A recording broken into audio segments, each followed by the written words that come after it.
저에게는 이렇게 많습니다. 그래서 청년부 시간에 말씀을 전할 수 있는 것이 얼마나 큰 기쁨인지 모릅니다. 하나님께서 하나님의 사자로, 하나님의 대언자로 부른 사람들에게는 하나님의 말씀을 전하고 싶은 욕구가 있습니다. 그래서 은퇴하신 목사님들이 설교를 못해서 정말 미쳐버릴 지경에 이른 경우를 많이 봅니다. 할 수 있을 때 많이 해라 라는 선배님들의 충고를 귀담아 듣게 됩니다. 기쁘고요. 그럼에도 불구하고 이 자리에 나오지 않은 우리 대학부 우리 청년들에 대한 안타까운 마음이 있습니다. 원래 혼이 나야 되는 사람이 안 나와서 잘하고 있던 사람들이 괜히 호중을 듣는 경우가 많죠. 청년 대학부가 정말 예배를 사모하는 마음으로 나왔으면 좋겠습니다. 그래서 오늘 예배 자리에 나온 여러분들 정말 오늘 잘 나왔다. 오늘 하나님 말씀 통해서 정말 놀라운 은혜를 경험하는구나. 하나님의 어떤 깊은 감동을 내가 느끼고 가는구나 라고 여러분 느끼고 가시기를 확신합니다. 왜냐하면 제가 아니라 저와 함께 하시는 하나님을 믿기 때문입니다. 그런 믿음으로 예배에 임한다면 하나님의 깊은 고통하심을 느끼실 수 있을 줄로 믿습니다. 오늘 본문 말씀은 골로새서 2장 1절 12절 말씀입니다. 먼저 하나님의 말씀을 함께 교독하도록 하겠습니다. 신약성경 골로새서 2장 말씀입니다. 골로새서 2장 1절에서 12절까지의 말씀입니다. 우리 함께 번갈아 가면서 교독하도록 하시겠습니다. 내가 너희와 라오디게아에 있는 자들과 무릇 내 육신의 얼굴을 보지 못한 자들을 위하여 어떻게 힘쓰는 것을 너희가 알기를 원하노니 이는 그들로 마음의 위안을 받고 사랑 안에서 연합하여 확실한 이의 모든 소망과 하나님의 비밀인 그리스도를 깨닫게 하려 하시니 그 안에는 지혜와 지식의 모든 보화가 감추어 있느니라. 내가 이것을 말하면 아무도 교만한 말로 너희를 속이지 못하게 하려 함이니 이는 내가 육신으로는 떠나 있으나 심령으로는 너희와 함께 있어 너희의 규모와 그리스도를 믿는 너희 믿음의 굳은 것을 기쁘게 하옵니다. 그러므로 너희가 그리스도 예수를 주로 받았으니 그 안에서 행하되 그 안에 뿌리를 박으며 세움을 입어 교훈을 받은 대로 믿음에 굳게 서서 감사함을 넘치게 하라. 누가 철학과 헛된 속임수로 너희를 사로잡을까 주의하라. 그것은 사람의 전통과 세상의 소중한 학문을 따르며 그리스도를 따르지 않으니라. 그 안에는 신성의 모든 충만이 육체라고 하시고 너희도 그 안에서 충만하였으니 그는 모든 통치자와 권세의 머리시라. 또 그 안에서 너희가 손으로 하지 아니한 할례를 받았으니 곧 육적 몸을 벗는 것이요 그리스도의 할례니라. 너희가 침례로 그리스도와 함께 장사받는다고 또 죽은 자들 가운데서 그를 일으키신 하나님의 역사를 믿음으로 말미암아 그 안에서 함께 일으키시를 바라느니라. 아멘. 오늘 우리에게 하나님 주시는 귀한 말씀입니다. 오늘 이 본문을 가지고 인생에는 정답이 있습니다 라는 제목으로 함께 말씀을 나누겠습니다. 여러분 다 수능 보셨죠? 과거에 수능 한 번 보신 분도 있고 2번 이상 보신 분도 있고 한 번도 안 본 분이 안 계신 걸로 알고 있어요. 우리 유화나 말고는 안 보신 분들도 있을 텐데 뭐 수능이 아니라고 해도 뭐 시험이라는 것들은 여러분 다 보셨을 겁니다. 그래서 우리 인생을 이번에 한번 우리 수능 어떤 시험으로 한번 생각을 해 보겠습니다. 한번 생각해 보는 거예요.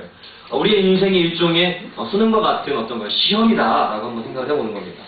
이 시험에는 수학도 있고 뭐 영어도 있고 뭐 국어도 있고 뭐 여러 가지 과목이 있습니다. 맞죠? 다양한 과목이 있습니다. 그리고 이 모든 시험에는 반드시 종료되는 시점이 있어요. 무한정 시간을 주지 않습니다. 그만 다 못하셔도 좋습니다. 이렇게 나오죠.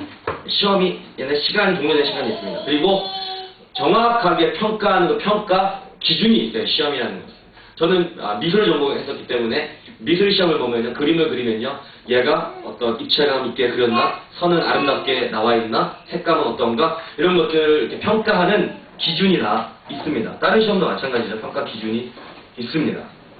그런데 우리가 살아가는 이 인생이라는 시험은 종료 시간이 언제인지 아무도 모른다는 거예요. 좀 이따 5분 후에 제 인생이 시험이 종료가 되는지 10년인지 30년인지 50년인지 아무도 모른다는 것입니다. 그리고 내가 어떠한 평가 기준으로 나의 인생이라는 이 시험이 평가를 받는지도 우리는 잘 몰라요. 잘 알지 못합니다. 그러나 분명한 것은 언젠가 우리의 인생이라는 이 시험은 종료 시간이 나오게 되고 또 우리는 우리가 적어낸 이 답안지에 의해서 우리의 인생은 엄중한 평가 기준에 의해 평가를 받는다는 것입니다. 이것은 분명한 사실입니다. 그런데 여러분 만약에 이 인생이라는 이 시험을 도와줄 수 있는 이 쪽집게 과외 선생님이 있다면 여러분 어떻게 하시겠습니까? 귀가 솔깃해지지 않습니까? 이 쪽집게 선생님은 시험 문제를 출제할 때 같이 있던 사람입니다. 출제자의 의도를 그래서 정확하게 파악하고 있어요. 그리고 심지어 평가 기준이 무엇인지도 알고 있고 이분은 이 시험을 만점으로 패스를 했다 이겁니다. 많이 굉장하죠. 전국에 아니 이게 전 세계에 이분이 딱 한 분밖에 없는 명품 쪽집게 인기 강사예요. 그런데 이분이 인터넷에서 무료로 인강을 지금 하고 있다. 여러분들 막 귀가 솔깃해지지 않습니까? 클릭하고 싶지 않으세요? 막 30일만 무료하고 그 나머지는 돈 내는 그런 가짜가 아니에요. 100% 무료로 인강을 지금 하고 있다는 거예요. 막 이분에게 막 배우고 싶지 않으십니까? 아니면 여러분은 여러분의 인생이라는 이 시험 자신이 있습니까? 그래서 여러분들은 여러분의 인생이라는 이 시험의 답안지에 정말 정답을 잘 적어가고 있다고 여러분 확신하고 있습니까? 나는 뭐 잘하고 있는 것 같아. 이 세상의 사람들은 세상에 소위 잘 나간다는 사람들, 똑똑하다는 사람들은 인생에는 정답이 없다고 얘기를 합니다. 그래서 내가 있어야 세상도 있는 거야. 내가 중요한 거지. 그러니까 다 다른 거야. 내가 중요한 거지. 어떠한 법칙 그런 거에 얽매이지 마. 그래서 어떠한 인생을 살아도 상관이 없다는 겁니다. 왜? 인생에 정답이 없으니까. 네 인생 다르고 내 인생 다른 거야. 인생에 정답이 없어. 이야기합니다. 그래서 이 법률에 저촉이 되는 일만 아니면 어떻게든 살아도 된다는 거예요. 다양한 모습으로 진리를 탐구하고 다양한 모습으로 내 각자의 가치를 추구하면서 다양하게 살아. 인생에 정답이 없어. 꼭 그렇게만 살아야 되냐? 이 미련한 이 고지식한 인간아? 뭐 이렇게 이야기를 하죠. 근데 정말로 이건 틀린 말입니다. 정말로 이거는 틀린 말입니다. 이건 지극히 인본주의적인 생각이라는 것입니다. 인생에는 정답이 있습니다. 인생에 정답이 있어요. 성경을 보면 그래서 이 인생의 정답을 발견한 사람들의 이야기가 많이 나옵니다. 비유도 많이 나옵니다. 몇 가지만 한번 살펴볼까요? 신약에 이런 말이 나오죠. 천국은 마치 밭에 감추인 보화와 같다. 땅속에 묻힌 아무도 모르는 보석이다. 그래서 어떻게 합니까? 집 팔고 땅 팔고 냉장고 팔아서 적금 털고 엄마한테 가서 돈 꿔가지고 탈탈탈 털어가지고 그 밭을 산다는 겁니다. 내 전재산 주머니 다 털어가지고 지금 제 주머니 아무것도 없는데 다 털어가지고 그 밭을 기어이 사고 만다는 겁니다. 왜? 그 밭 안에는 파보면 숨겨진 보화가 있기 때문입니다. 뭐가? 천국이 마치 그렇다는 거예요. 하나님의 나라가 마치 그렇다는 겁니다.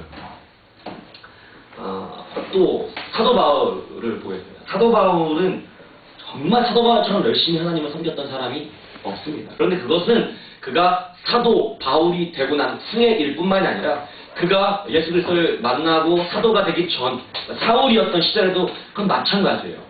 바울은 사울의 삶을 살았던 그 시절에도 정말 누구보다도 열심히 하나님을 섬겼던 사람입니다. 요즘 말로 하면 정말 열심히 섬기는 그런 청년이었다는 겁니다. 교회에서. 그래서 주일날 교사도 하고 학생도 교사도 하고 11조도 하고 감사한번도 하고 청소도 하고 식사한번도 하고 설거지도 하고 웃으면 기쁨으로 하나님을 열심히 섬기는 사람이에요. 성경 공부는 A급이에요. 교사를 가르치는 교사 이 정도 수준은 되는 사람이 바울이었다 이겁니다. 그런데 그가 나중에 무슨 말을 하냐면 자신의 그런 모든 수고, 하나님을 향했던 자신의 그런 모든 수고와 열심과 자신이 쌓았던 그런 모든 지식을 두고 다 똥으로 여긴다고 얘기를 했나요? 똥.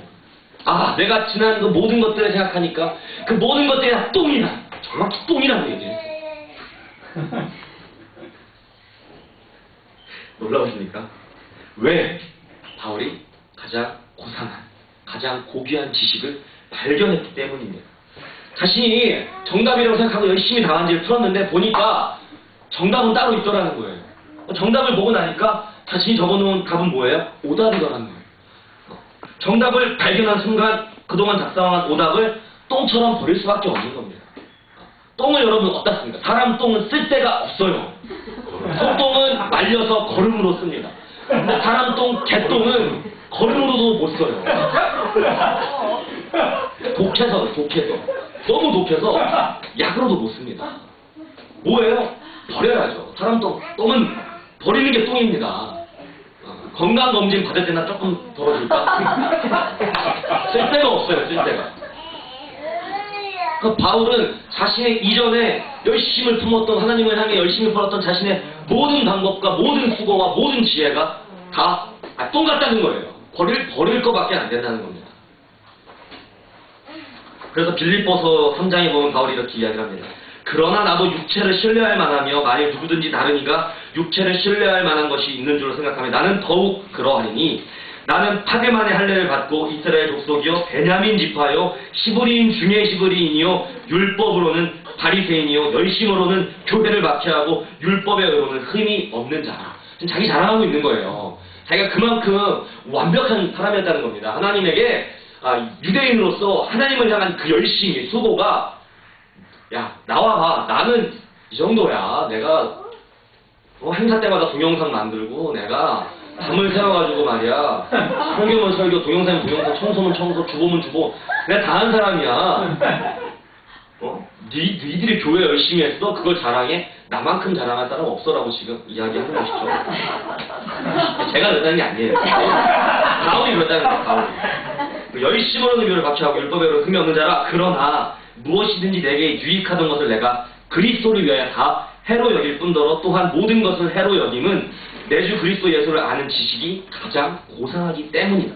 내가 그를 위하여 모든 것을 잃어버리고 배설물로 똥으로 여김은 그리스도를 얻고 그 안에서 발견되려 함이니 내가 가진 의는 율법에서 난 것이 아니오 오직 그리스도를 믿음으로 말미암은 것이니 곧 믿음으로 하나님께로부터 난 의라 라고 이야기를 했습니다.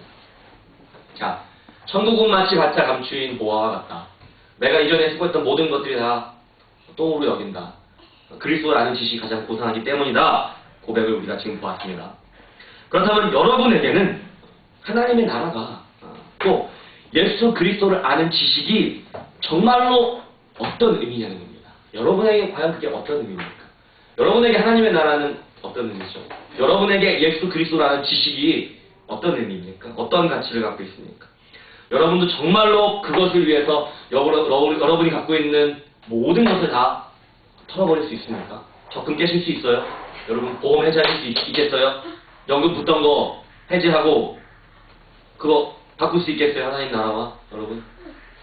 그럴 만한 가치가 있다고 생각하십니까?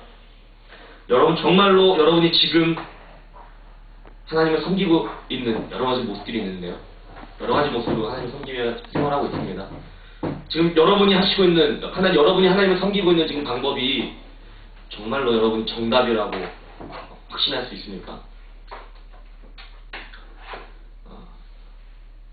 바울은 오늘 골로새서 말씀 우리가 봤는데요. 바울은 골로새서를 통해서 예수 그리스도에 대하여 아주 그분의 위대함과 그분이 얼마나 무엇한 분인가, 우리가 비교할 수 없는 세상의 어떤 것과도 비교할 수 없는 위대한 분인가에 대해서 강력하게 주장하고 있습니다. 근데 바울이 골로새서에 그것을 왜 기록했을까요? 왜 그렇게 초반에 예수 그리스도에 대한 장엄한 그분의 위대함을 찬양했을까요? 그것은 바로 이유가 있는데 골로새 교회 안에 들어와 있는 거짓 가르침에 대하여 경계하기 위함이었습니다. 이 골로새는 굉장한 어떤 큰 화려한 도시는 아니었어요. 그런데 이 골로새는 당시 그 로마의 남부 쪽에 위치한 도시인데 주요 도로가 이렇게 연결되어지는 어떤 그런 도시였어요. 굉장히 중요한, 쉽게 말하면 고속도로가 지나가는 어떤 그런 위치에 있었다는 것이죠. 그렇기 때문에 굉장히 다양한 철학과 종교와 문화의 어떤 그런 것들 유입이 많이 되어 있었어요. 그래서 대도시로 성장할 수가 있었는데요. 그러다 보니까 그 안에 아주 다양한 지식과 철학과 종교들이 혼합적으로 들어오기 쉬웠습니다. 골로새 교회 안에도 그 영향이 있었다는 겁니다. 그래서 당시에는 세상 철학이나 또 신비주의, 또 잘못된 방향으로 가는 어떤 유대주의라든가 어떤 극단적인 어떤 경건주의 같은 것들이 교회 안에서 참된 진리를 가리우는 어떤 거짓 가르침들이었습니다. 그런데 이것들이 교회 안에서 유입될 수 있었던 이유, 교회 안에 퍼질 수 있었던 이유는 뭐냐면 그것이 아주 교묘하기 때문입니다. 거짓 가르침이라는 것이 항상 그래요. 절대로 그것들은 항상 노골적으로 하나님이나 예수님을 부정하지 않습니다. 아주 교묘하게 나오는 것이죠. 문제는 항상 교묘하게 찾아오는 것입니다. 그래서 교회 안에 퍼져나갈 수 있는 거예요. 이 거짓은 마치 진짜 같아요. 이 거짓은 마치 진리 같습니다. 아주 교묘해요. 시험도 마찬가지죠. 1번하고 2번하고 5번이 정답이 아닌 건 확실해요. 항상 문제는 뭐예요? 3번인가 4번인가 아리까리 한 게 문제라는 겁니다. 3번인 것 같기도 하고 읽어보면 4번 말이 맞는 것 같기도 하고 3번 말이 틀린 말은 아닌 것 같은데 뭔가 함정이 있는 것 같은데 4번은 뭔가 허술한 것 같은데 뭔가 담백한 게 진리가. 여기 시험을 볼 때 미쳐버리는 거예요. 3번이냐 4번이냐 물어보죠. 시험 끝난 거 21번 문제 3번이었어 4번이었었어. 내 친구는 나 1번이라고 썼는데 라고 얘기하면 머리가 하얘지는 것이죠. 이렇게 항상 헷갈리게 되는 것이죠. 그렇다면 과거에 골로새 교회에 그런 어려움이 있었는데 그렇다면 지금 우리 교회 안에는 이런 거짓 가르침이 없을까요? 아주 우리 교회는 청결한 상태인 것 같습니까? 세스코 멤버십 어떤 가게처럼 청결하게 관리되고 있다고 여러분 믿으십니까? 우리 교회 안에는 과거의 골로새서에서 있었던 일처럼 거짓된 가르침으로 우리 성도들의 마음을 이렇게 물들이는 잘못된 거짓 교묘한 가르침들이 없을까요? 물어본 거예요. 없을까요? 역사적으로는 그런데 교회 안에는 항상 거짓 가르침들이 있었다는 겁니다. 성도들의 마음을 빼앗기 위해 항상 존재해왔습니다. 그럼 어떤 것들이 거짓 가르침일까요? 여러분 혹시 우리 교회 안에서 느끼시는 것들이 있습니까? 주일날 반찬이 맛없는 것만 느끼시나요? 고기 안 나오는 것만 느끼십니까? 멋진 교회 오빠가 있을 거라고 했는데 왔는데 없어서 속았다고 여러분 생각하십니까? 거짓된 교회 생각하시는 거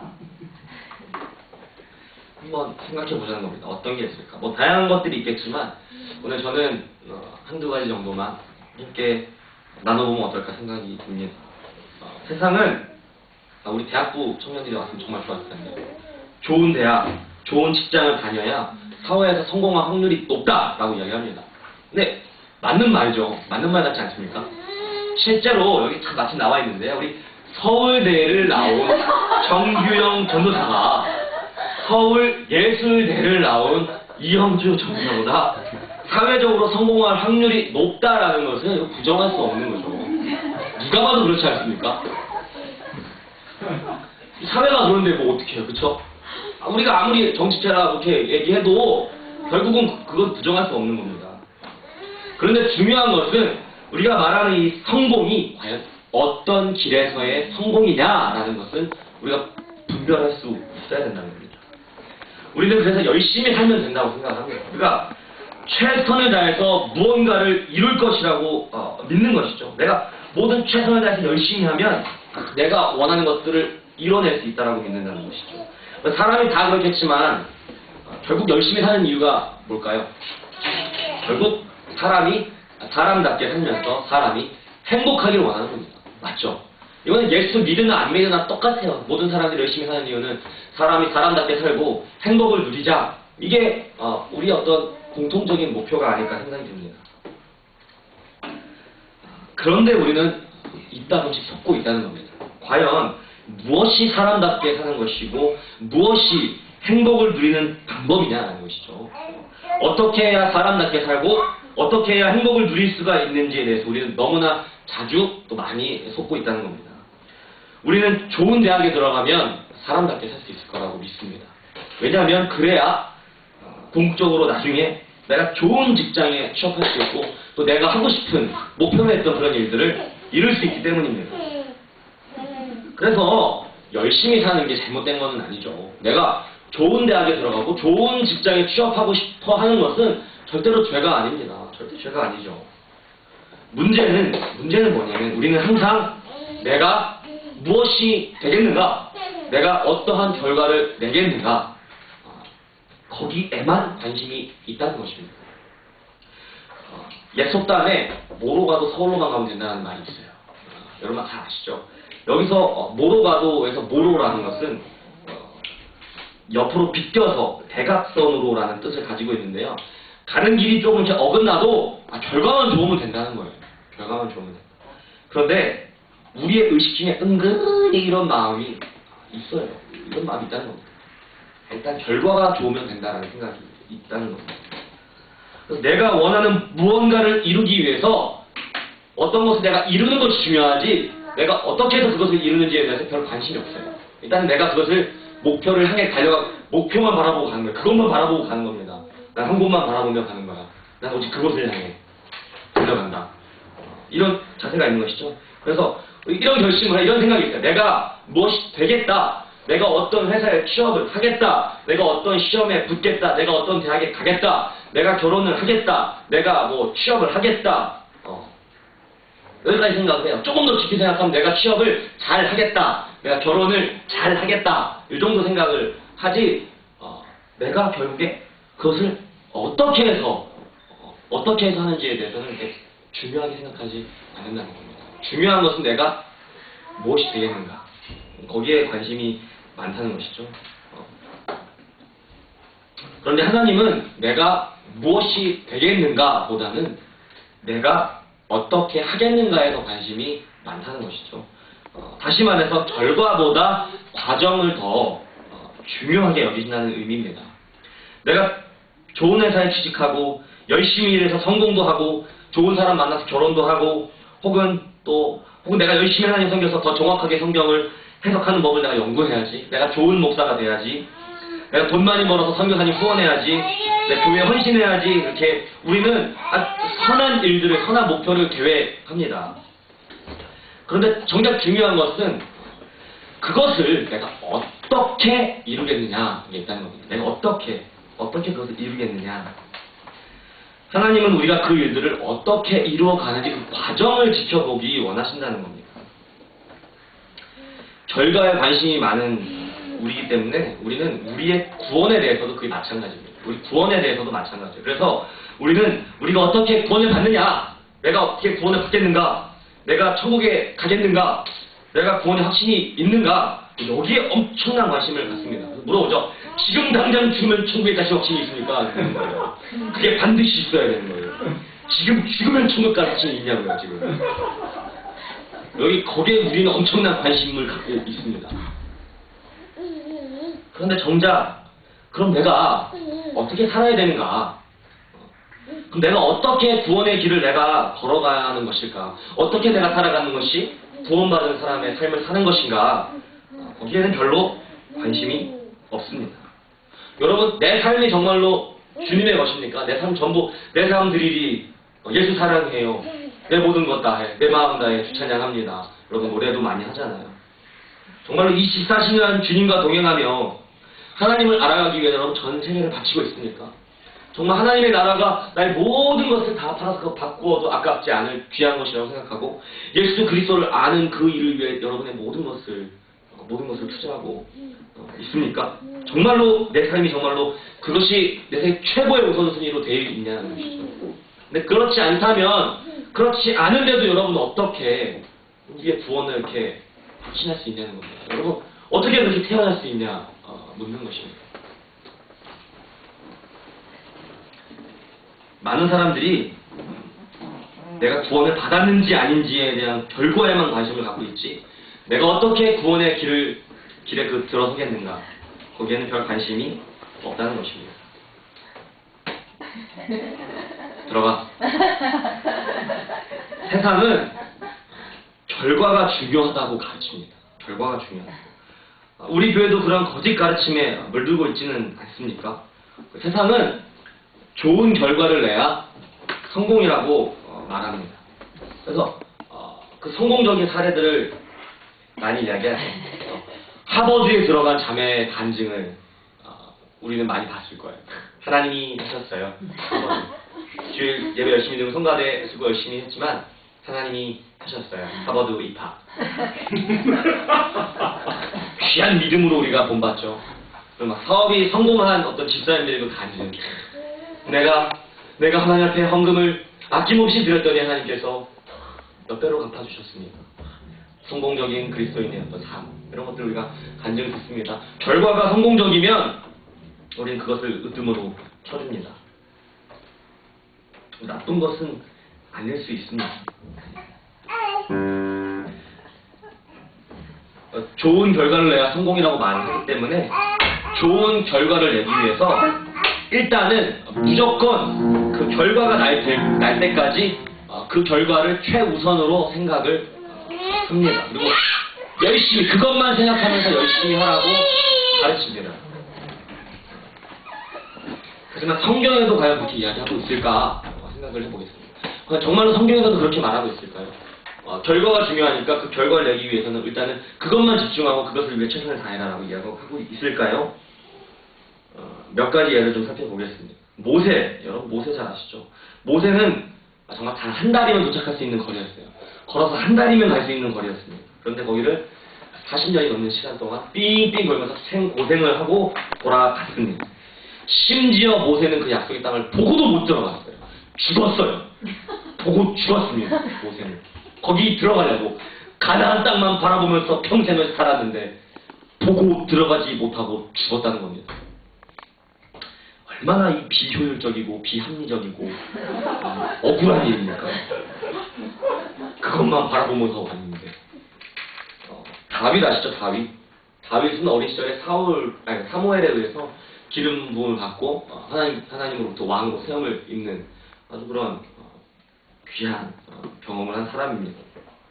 그런데 그의 일생을 보면요 얼마나 억울한지 몰라요.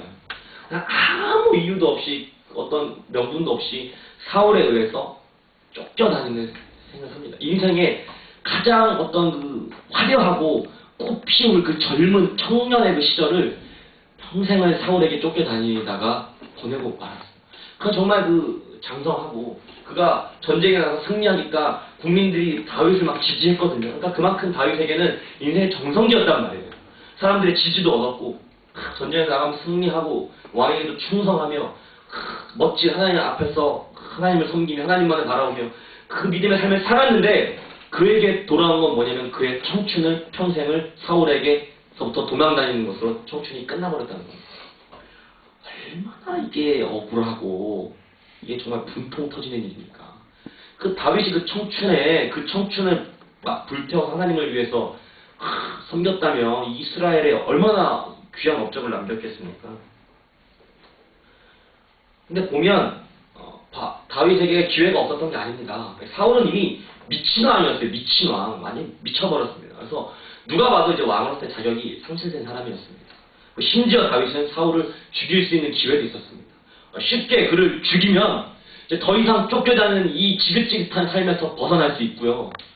그는 아주 위험있게 왕으로 설 수 있었습니다. 그의 인생의 전성기에 왕으로서 설 수 있는 좋은 기회가 있었습니다.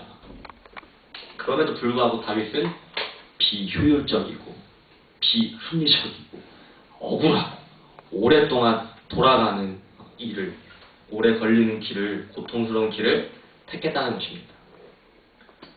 왜냐하면 사울이 하나님께 기름 부음 받은 자이기 때문에 하나님의 기름 부음 받은 자를 자기가 함부로 할 수 없다라는 어떤 그런 믿음이 있었던 것이죠. 모세와 다윗 모두 성경에서 가장 유명하며 높이 평가되는 사람들입니다. A급이죠. 쉽게 말하면 A급이에요. 우리가 A급으로 분류하는 사람들입니다. 모세와 다윗 하면은 이스라엘 사람들도 최고로 치는 지도자들이죠. 그것은 그들이 좋은 결과를 냈기 때문이 아닙니다. 모세가 홍해를 갈랐기 때문에 유명한 게 아니라는 것입니다.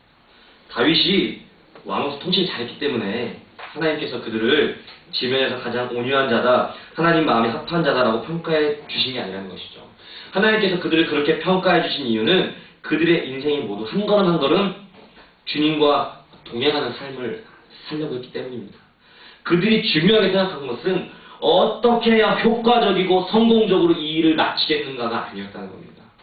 그들이 모세와 다윗이 중요하게 생각했던 것은 어떻게 하는 것이 하나님 앞에서 정직한 일인가 였다는 겁니다.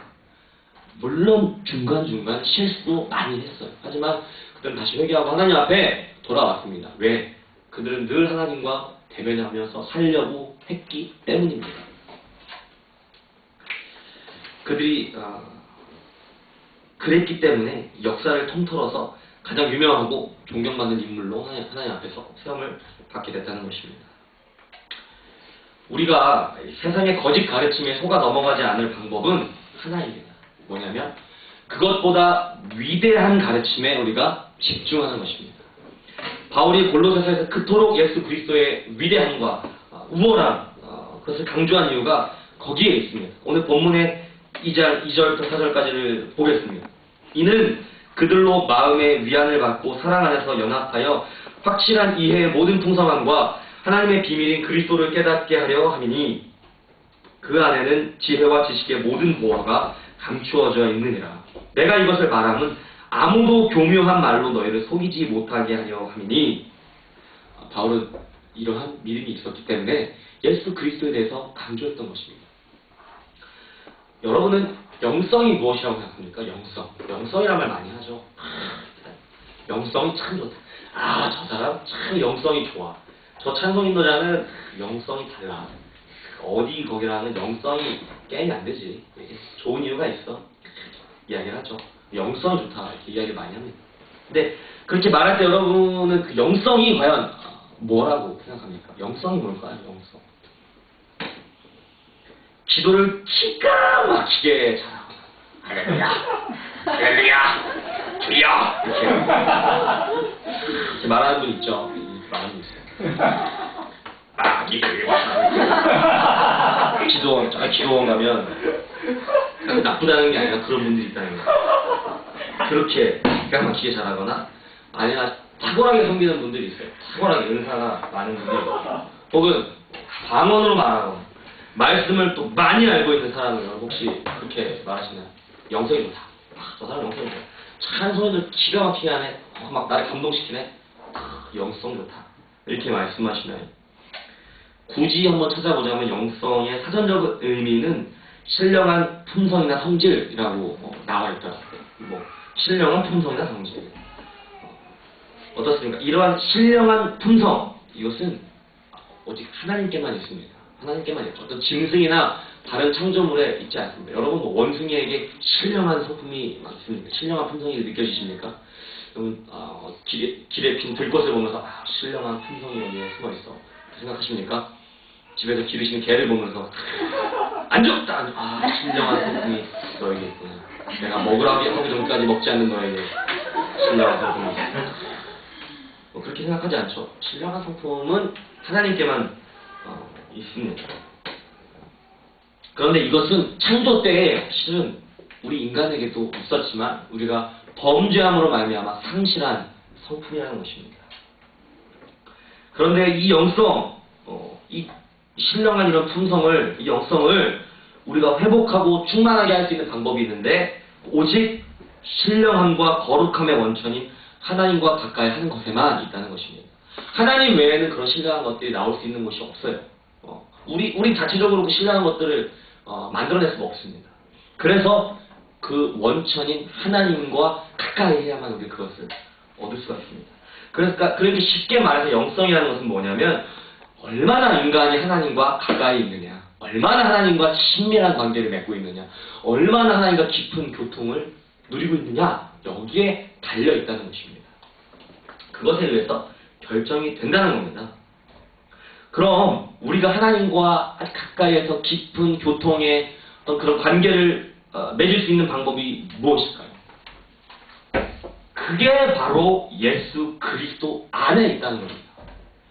우리는 오직 예수 그리스도를 통해서만 하나님과 관계가 있게 되는 겁니다. 오직 예수님만이 하나님과 우리 사이의 중재자가 되신다는 거예요. 중보자가 되신다는 겁니다. 내가 곧 길이요 진리요 생명이니 나로 말미암지 않고는 아버지께 올 자가 없다라고 예수께서 말씀하셨습니다. 오직 예수 그리스도를 통해서만 우리는 이제 하나님과 교통할 수 있게 되었습니다. 그렇기 때문에 그 비결, 하나님과 가까이에서 교통할 수 있는 비결이 바로 예수 그리스도 안에만 있는 겁니다. 이 세상의 창조주, 내 삶의 주인, 내 인생의 주인 되시는 하나님과 내가 가까이 지내며 그분께 묻고 답하고 함께 걷고 함께 동행하는 그 하나님의 축복을 누리는 삶, 그것은 오직 예수 그리스도 그분을 통해서만 가능하다는 것이죠. 그래서 우리 인생의 정답을 알기 위해서 우리 인생의 정답을 알고 있는 분이 누굽니까? 여호와 하나님 한 분뿐이라는 겁니다. 야훼 하나님 한 분뿐이라는 겁니다. 그분에게 우리 인생의 정답을 묻기 위해서는 오직 예수 그리스도를 알아야 한다는 겁니다. 비밀의 열쇠가 그분에게 있기 때문입니다. 그래서 우리는 예수 그리스도와 동행하는 삶을 살아야 합니다. 세상은 결과만으로 성공과 행복을 얻을 수 있다고 이야기를 합니다. 그러면 정말로 세상이 말하는 성공적인 결과를 내면 행복을 얻습니까? 우리 정선덕 선생님이 죄송해요. 제가 자꾸 맨날 얘기해서 과거에 이 공무원 시험을 얼마나 열심히 준비하셨는지 저는 알고 있습니다. 정말 거기에 모든 걸 걸고 준비하셨어요. 거기에 합격을 하고 났을 때 정선덕 선생님 분명 행복했을 거예요. 그렇죠? 행복하시죠? 정재훈 변호사님은 제가 알기로 서울대 가는 게 목표는 아니었어요. 목표는 아니었으니까 패스하겠습니다.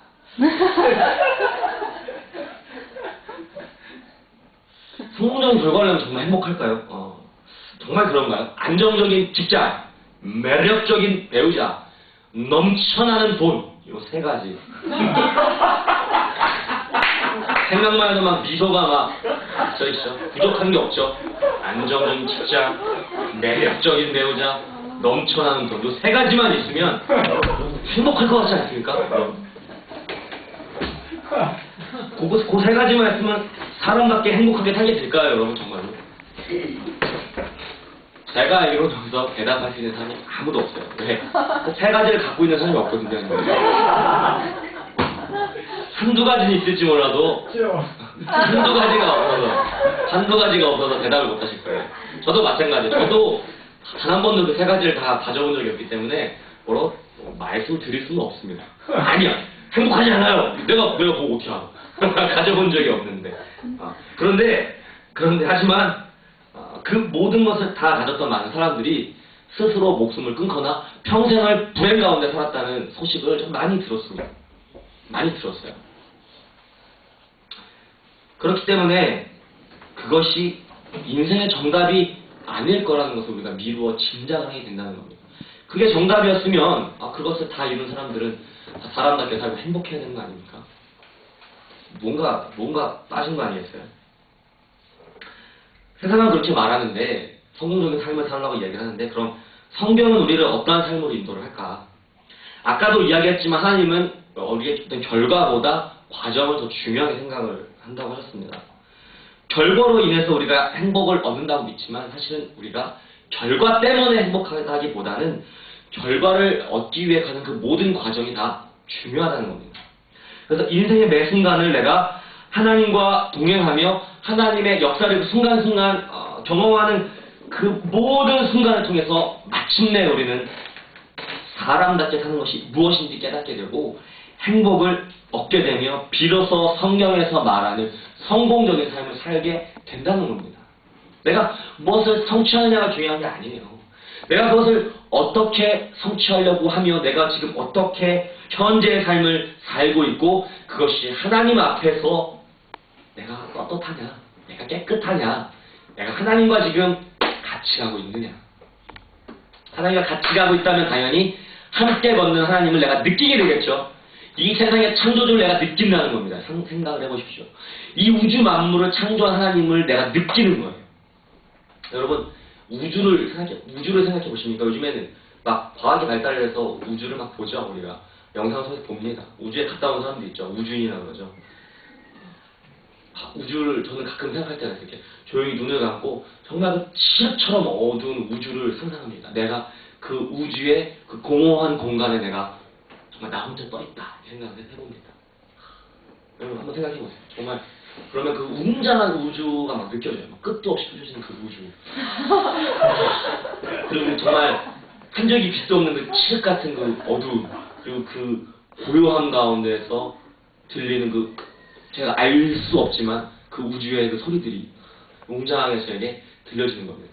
거기에 제가 딱 서 있다고 거기 둥둥 떠 있다고 생각을 해보십시오. 정말로 제 자신이 너무나 초라함을 느끼고 두려움을 느끼게 돼요. 정말 내가 이 우주 가운데 정말 아무것도 아니구나. 이 보잘것없이 정말 우주의 먼지만도 못한 존재가 나라는 게 느껴집니다. 아무것도 없이 홀로 있을 때 우주에서. 그런 걸 막 생각해 보게 돼요. 그런데 그것을 창조하신, 내가 감당할 수 없는 그 우주와 나를 창조하신 하나님을 내가 느낀다는 겁니다. 이게 얼마나 놀라운 일입니까? 내가 일평생을 살아가면서 순간순간 그 하나님을, 창조주 하나님을 내가 느낀다는 것이 얼마나 큰 행복일지 여러분 생각해 보셨습니까? 그리고 내가 결국에는 그분과 영원이라는 시간 동안 그분과 함께하는 삶을 살게 되겠구나. 이것을 기대하며 그것을 바라보는 그 삶. 그것에서부터 오는 그 쾌락은 우리의 이 육신에 잠기지 않는 쾌락과 비교할 수 없다는 것입니다. 예수 그리스도를 통해서 성령님의 인도하심으로 하나님과 동행하는 삶. 이 3박자가 우리의 인생의 정답으로, 우리를 인생의 정답으로 인도한다는 것입니다. 그렇기 때문에 우리는 우리의 계획이나 목표를 포기하는 한이 있더라도 하나님과 동행하는 길을 택해야 되는 겁니다. 내가 하나님과 동행하는 길을 택하는 순간 내가 목표라던 것을 내가 놓치게 되는구나. 그래도 선택을 해야 된다는 겁니다. 에티오피아의 부족 선교를 위해서 이 청춘을 바쳤던 선교사가 있습니다. 결국에 그는 그들에게 복음 하나 전하지 못하고 그 부족 사람들의 창에 맞아서 죽었어요. 짐 엘리엇 선교사입니다. 그 사람이 아주 명언을 남겼습니다. 영원한 것을 위하여 영원하지 않은 것을 포기하는 사람은 어리석은 것이 아니다. 라는 고백을 했습니다. 우리는 늘 이 고백을 곱씹어야 합니다. 영원한 것을 위해서 영원하지 않은 것을 포기하는 사람은 절대 어리석은 사람이 아니라는 겁니다. 반대로 말하면 뭐예요? 영원하지 않은 것을 위해서 영원한 것을 포기하는 사람은 어리석은 사람이라는 겁니다. 핀란드 아시죠? 핀란드. 자일리톨의 나라 핀란드. 이 핀란드는 자일리톨로 유명할 뿐만 아니라 교육으로 굉장히 유명합니다. 교육의 천국이래요. 핀란드는 교육의 천국입니다. 그래서 핀란드는 한국처럼 대학에 가기 위한 교육을 하지 않습니다. 좋은 나라예요. 핀란드의 교육 목적은 사회의 구성원으로서 책임있게 살기 위해 필요한 지성과 인성을 배양하는 것이기 때문에 엄청나지 않습니까? 이 목표가 굉장하죠. 한 사람을 이 사회 구성원으로서 그 역할을 감당하는 사람으로서 키워내기 위한 목적이 있어요. 이 사람들은 교육에. 그런 목표를 가지고 학생들 가르치기 때문에 학생들이 막 괴로워하면서 배우고 싶지도 않은 것들을 막 배우지 않아도 돼요. 정말로 자신이 배우고 싶어 하는 것, 자신이 원하는 것, 자신이 잘하는 것, 그리고 자신이 이 핀란드라는 이 한 국가 안에, 이 사회 안에서 자신이 한 사람으로서의 국민으로서의 역할을 감당할 수 있는 그 소양을 개발하는 교육을 받게 된다는 겁니다. 기가 막히죠. 더 기가 막힌 건 뭔지 아십니까? 만약에 필요에 의해서, 여기는 대학 진학률이 50%도 안 돼요. 필요에 의해서 자신이 하고자 하는 일 때문에 굳이 대학을 가야 된다면 졸업할 때까지 생활비를 지원해주고 당연히 등록금은 지원이 된다는 겁니다. 갑시다. 기가 더 놀라운 사실은 필요에 의해서 그가 영국이나 독일로 유학을 간다면 졸업할 때까지 생활비를 지급해준다는 거예요. 핀란드로 가자. 나 갈 테다. 자일리톨 싸가지고 핀란드로 갑시다. 이런 교육의 천국은 그냥 이루어진 게 아닙니다. 그냥 이루어진 게 아니에요. 핀란드는 과거에 국민의 대다수가 크리스찬으로 구성되어 있는 국가였대요.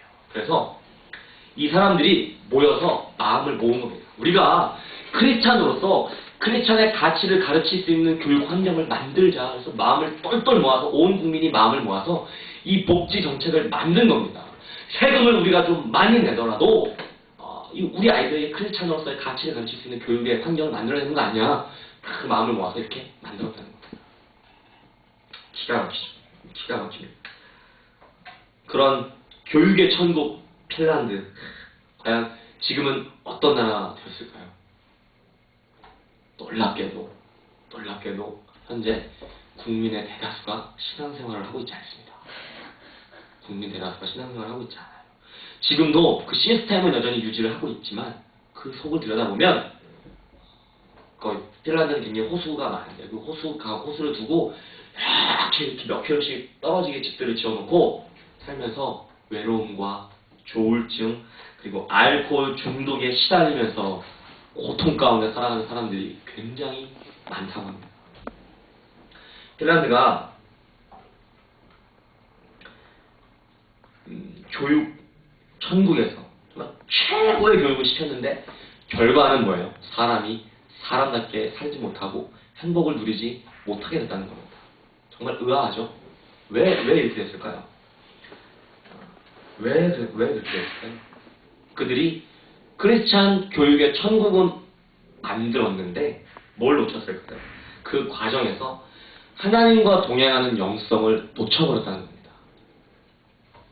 하나님과 동행하는 영성을 놓치면 어떤 선한 일을 시도하고 좋은 결과를 내도 그것이 허무한 일이 되고 만다는 겁니다. 그들은 크리스찬이었어요. 선한 목적을 가지고 선한 목표를 두고 선한 목표를 향해서 그들이 일했습니다. 좋은 가치, 크리스찬의 가치를 배우게 하는 교육 환경을 만들자. 그 목표를 이루었습니다. 그런데 그들이 놓친 것은 그 과정 가운데서 하나님과 동행하는 영성을 놓쳤다는 것입니다. 여러분, 속된 말로 이렇게 우리가 아무리 선한 일을 시도해도 허무한 일을 하는 것과 다름없다고 얘기했는데 속된 말로 이런 일을 뭐라고 하는지 아십니까? 그것을 전문용어로 삽질한다라고 얘기합니다. 삽질한 거예요. 필란들이. 결국 필란들은 삽질한 겁니다. 삽질한 거예요. 열심히 하고 봤더니 맨 땅에 삽질한 겁니다. 나는 혹시 어디서 삽질하고 있지는 않습니까? 요즘 현대인들 굉장히 바쁘고 분주한데요. 여러분 너무 바쁘시죠? 보면 항상 다들 너무 바쁘시더라고요. 너무 바빠요. 다들 분주하고. 저도 오늘 엄청 바빴습니다. 너무너무 분주해요. 근데 여러분 그런 생각 안 해보셨어요? 여러분의 생활 터전에서, 일터에서 내가 지금 삽질하고 있는 건 아닌가? 이런 생각 안 해보셨습니까? 저는 가끔 해요. 이 일이 가치가 있나? 이 정말 중요한 일인가? 내가 삽질하는 건 아닌가? 이런 생각을 한다는 겁니다. 여러분, 과학에는 법칙이 있고 수학에는 공식이 있고 영어에는 문법이 있고 정글에는 법칙이 있고 싸움에는 기술이 있고 연애에는 정석이 있습니다.